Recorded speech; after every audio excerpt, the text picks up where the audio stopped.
কৃষ্ণ জয়গুৰু শংকৰ শ্ৰীমন্ত শংকৰদেৱ সংঘৰ অতি উল্লেখ মালাহেৰে আজি প্ৰতিষ্ঠা দিৱস সেৱা বাহিনী কেন্দ্ৰীয় সেৱা বাহিনী প্ৰতিষ্ঠা দিৱস তথা ৰূপালী জয়ন্তী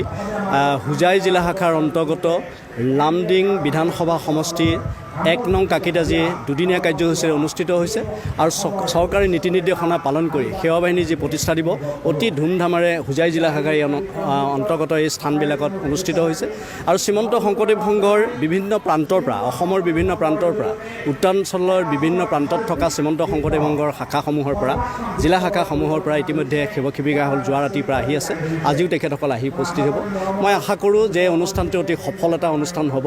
আৰু আমি দীৰ্ঘদিনৰ পিছত আপোনালোকে জানে যোৱাবাৰ কোভিড পৰিস্থিতিৰ পৰিপ্ৰেক্ষিতত আমি এই অনুষ্ঠান ৰূপায়ণ কৰিব পৰা নাছিলোঁ যোৱা বছৰে আমাৰ কাৰ্যসূচী আছিলে কিন্তু হোজাই জিলাই যোৱা বছৰ কাৰ্যসূচী ৰূপায়ণ কৰিব নোৱাৰিলে তাতোতকৈ ডাঙৰ কথা শ্ৰীমন্ত শংকৰদেৱ সংঘৰ মূলৰ অধিৱেশন পৰ্যন্ত যোৱা বছৰ আমি বাতিল কৰিবলৈ বাধ্য হ'লোঁ এইবাৰ আমি মূলৰ অধিৱেশনো যিহেতু অনুষ্ঠিত কৰিম অনুষ্টুপীয়াকৈ চৰকাৰী নীতি নিৰ্দেশনা মানি আজি সেৱা বাহিনীৰ প্ৰতিষ্ঠা দিৱস আমি উদযাপন কৰিছোঁ আৰু এই প্ৰতিষ্ঠা দিৱসত ইতিমধ্যে আপোনালোকে দেখিছে এটা উলহ মালহ পৰিৱেশ আৰু চাৰিওফালৰ পৰা এটা সুন্দৰ পৰিৱেশ আদৰণি সমিতিক মই ধন্যবাদ আৰু কৃতজ্ঞতা জনাইছোঁ হোজাই জিলা শাখাক ধন্যবাদ আৰু কৃতজ্ঞতা জনাইছোঁ যে এটা খুব সুন্দৰ পৰিৱেশত তেখেতসকলে এই অনুষ্ঠানটো আয়োজন কৰিছে আৰু আজি ইতিমধ্যে এখন মাত্ৰ সভা আমাৰ অনুষ্ঠিত হৈছে পুৱাৰ কাৰ্যসূচী হৈ গ'ল বৃক্ষৰোপণৰ কাৰ্যসূচী হ'ল বিভিন্ন ধৰণৰ তোৰণ আছিল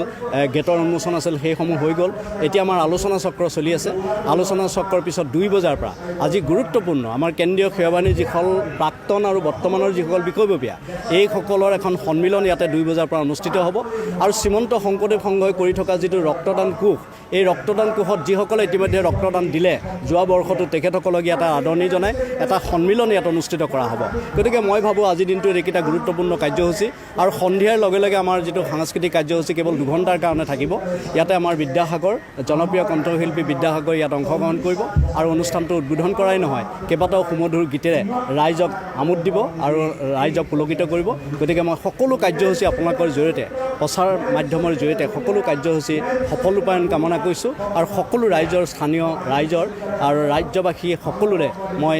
তেখেতসকলৰ পৰা শুভেচ্ছা কামনা কৰিছোঁ আশীৰ্বাদ কামনা কৰিছোঁ এই কাৰ্যসূচী যাতে সকলোৱে অনুষ্ঠিত হৈ যায় গ্ৰন্থ উন্মোচন এতিয়া আমাৰ 5খন গ্ৰন্থ উন্মোচন হ'ব ইতিমধ্যে স্মৃতি গ্ৰন্থ উন্মোচন কৰি আছে